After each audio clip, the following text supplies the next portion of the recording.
और बुजुर्गों, बेटा जब बराबर का हो जाए और पिता कोई भी कार्य करे तो एक बार परामर्श बेटे से जरूर ले ले। और मैंने कई बार समझाया है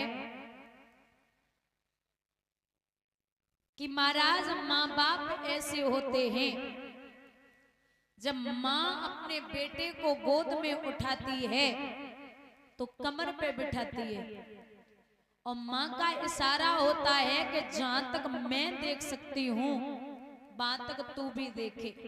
और जब बाप उठाता है अपनी संतान को तो यहाँ बिठाता है और बाप का इशारा होता है कि जहां तक मैं नहीं देख सकता वहां तक तू देखे। बोलिए गोविंद भगवान की। महाराज बिटिया की शादी के लिए राजा भीष्मक ने अपने रुकुम से कहा कि कोई बहन के लिए लड़का तलाशो। और निवेदन है दादा कि बिटिया के लिए अगर लड़का देखने जाओ और गांव वाले कहते हैं भैया बहुत बढ़िया है, खाते पीते हैं, बहुत बढ़िया है, खाते पीते तो परिवार अच्छा है, और वही गांव वाले कहते हैं कि बहुत बढ़िया है, पीते खाते हैं। बात एक ही है, अगर खाते पीते तो परिवार अच्छा और पीते खाते तो समझ लेना पीने वाले मिल गए। अगर दरवाजे पे 10 कार खड़ी हैं, 10 कार दरवाजे पे, तो आप देख के बड़े प्रसन्न हैं कि बड़ा रईस है, वो फर्क नहीं पड़ता। लेकिन महाराज दरवाजे पे 10 कार न हो ये जरूरी नहीं है, लेकिन लड़के के अंदर संस्कार अगर नहीं मिले तो जीवन बर्बाद बेटी का आप करके आ रहे हैं। लड़के की अब बेटा आपका कार मांगे कार और आप न दे पाओ तो चलेगा, लेकिन महाराज संस्कार देने बहुत जरूरी है। संस्कार नहीं दोगे तो पूरा जीवन बर्बाद हो जाएगा। और मैं कहती हूं कि बेटियों को जब विदा करते हो तो दादा आप अपनी बेटियों को इतना पढ़ाइए, इतना काबिल बनाइए जो दहेज देने की जरूरत न पड़े, और बेटों को इतना पढ़ाइए, इतना काबिल बनाइए जो दहेज लेने की जरूरत न पड़े। यहाँ बिटिया तो शादी के योग्य हो रही तो रुक्म ने कहा कि हमारी नजर में एक लड़का है। कौन है? हमारे मित्र हैं शिशुपाल। और महाराज ये शिशुपाल जो है ये 2 भाई थे, शिशुपाल और दंतवक्र। ये पहले जन्म में जय विजय नाम के द्वारपाल थे, जो भगवान विष्णु जी के द्वारपाल थे। एक दिन सप्तऋषि गए तो बोले अंदर मिलना है भगवान से, तो बड़े घमंडी थे ये। और घमंड तो जायज है, कोई बड़े आदमी की गाड़ी चलाए वो कोई शुरू कर दे तो भाई अपने ही आप खुद ही नेता हो जाते, और वे तो भगवान विष्णु के दरबारी हैं, उन्हें कहां से घमंड नहीं होगा। तो बोले कि अंदर जाना, बोले नहीं जाने दूंगा। दोबारा फिर बोले कि अंदर जाना, बोले नहीं जाने दूंगा। तीसरी बार फिर बोले कि अंदर जाना है, 3 बार मना किया। सप्तऋषियों ने श्राप दे दिया कि जाओ तुम 3 जन्म तक राक्षसी योनि में रहोगे। ये जय विजय थे। उसके बाद में हिरणाक्ष, हिरण्याकश्यप, फिर रावण और कुंभकर्ण, उसके बाद शिशुपाल और दंतवक्र। ये रिश्ते में जो शिशुपाल थे ये भगवान कृष्ण की बुआ के बेटे लगते थे। ये जब पैदा हुए थे तो कुंडली दिखाई गई, बोले देखिए इसकी पूरे जीवन में क्या क्या होना है। तो महाराज उसमें लिखा था कि और तो सब छोड़ो, जो शिशुपाल है इसकी मृत्यु भगवान कृष्ण के हाथों होगी। तो बुआ रोने लगी, बोले मेरा बेटा कृष्ण के हाथों मरेगा। भगवान ने कहा जाओ बुआ, मैं वादा करता हूं कि अगर शिशुपाल हमें 100 गालियां देगा तब भी मैं इस पे हाथ नहीं उठाऊंगा। अब आप समझिए, ध्यान रखिए, हम कृष्ण किसे कहते हैं? जो चक्र सुदर्शन होते हुए भी होठों पे बंसी रखता है उसे हम कृष्ण कहते हैं। और जो तीनों लोगों का नाथ है और फिर भी उसके सुदामा जैसे मित्र हैं उसे हम कृष्ण कहते हैं। जो एक नजर में दुनिया मिटा सकता है, वो 100 गालियां सुनने के बाद चुप है, उसे हम कृष्ण कहते हैं। कृष्ण और राम में एक ही फर्क है। जो राम है वो ये सिखाते हैं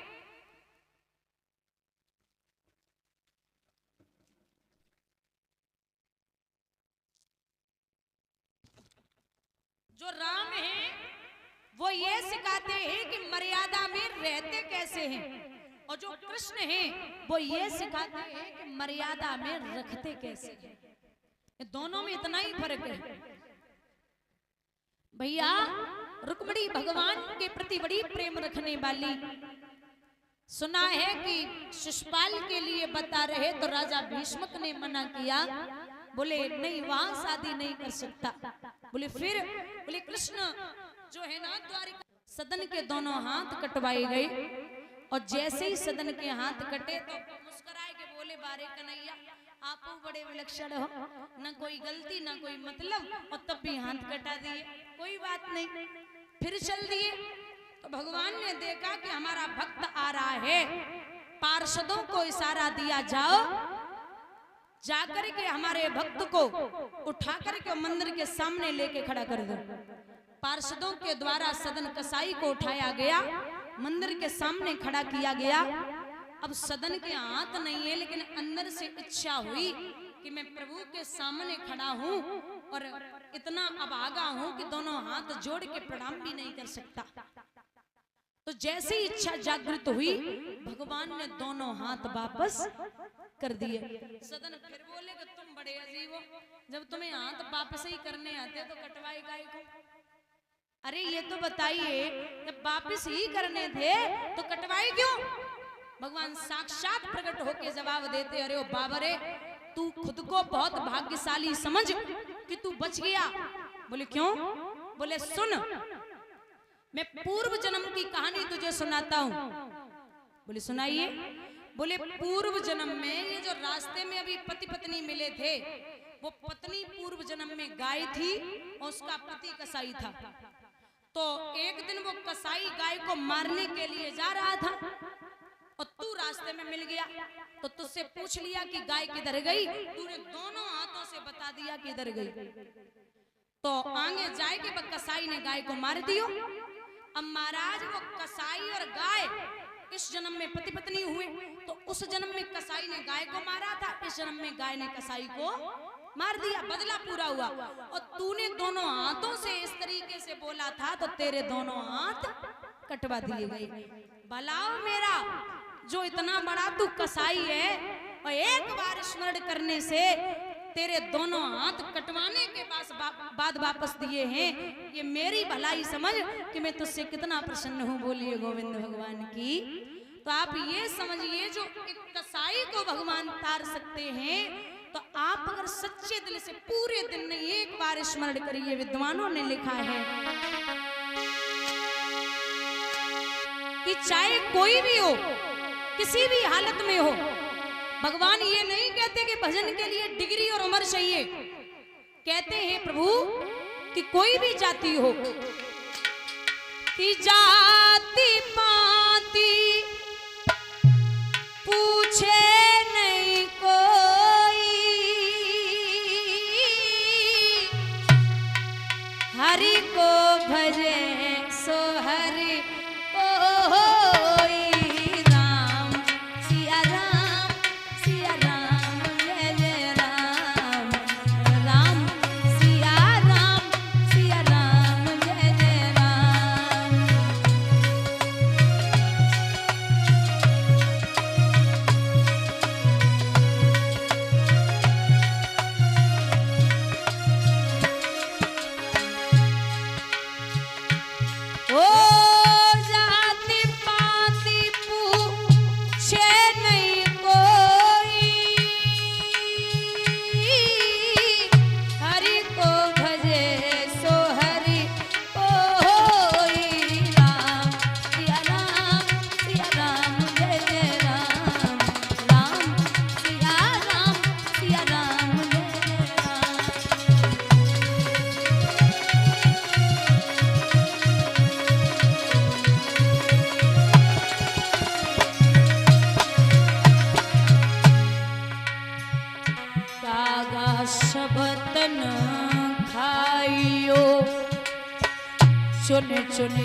खाइयो मेरो मांस, दो नैना मत खाइयो, ठाकुर मिलन की आस मोरे कागा, प्रभु मिलन की आस।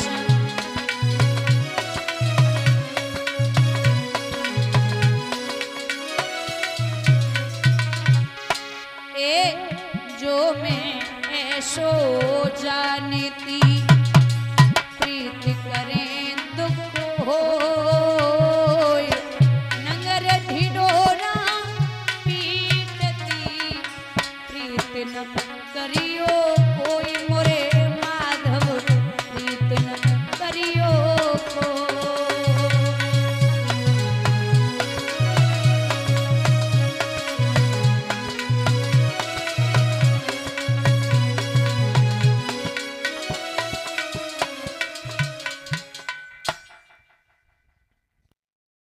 महाराज यहाँ राधा के लिए खुद कृष्ण को बुलाया गया। तो जब कृष्ण आए, महाराज बड़े बड़े जंतर मंतर डाले, लेकिन राधा को असर न आए हैं। तो कृष्ण राधा के कान में धीरे से बोले, राधा, अरे ओ राधा। राधा एकदम से उठी, भगवान कर लेंगे ठीक हो? बोले तुम ही जानो, दर्द तो ना है, तुम ही जानो, कोई तकलीफ आप ही जानो। तो भगवान ने कहा, हे देवी, आप नहीं जानती हो कि मैं आपसे इतना अत्यधिक प्रेम करता हूं, और मैं आपसे प्रसन्न होकर ये कहता हूं कि चाहे हम रहें या चले जाएं, लेकिन हमारे हृदय से आपके लिए भक्ति कभी कम नहीं होगी। और जो पद लक्ष्मी और सीता का है, वही पद हमेशा तुम्हारा रहेगा। इस प्रकार से भगवान ने वरदान दिया और प्रभु अंतर ध्यान हुए। श्री सूत जी बोले, शौनकादिक ऋषियों, एक दिन की बात है, भगवान से सखियां बोली हैं, कृष्ण आपने बड़े बड़े वादे किए, बहुत बहुत समझाया कि मैं महाराज करूंगा, समय आने पर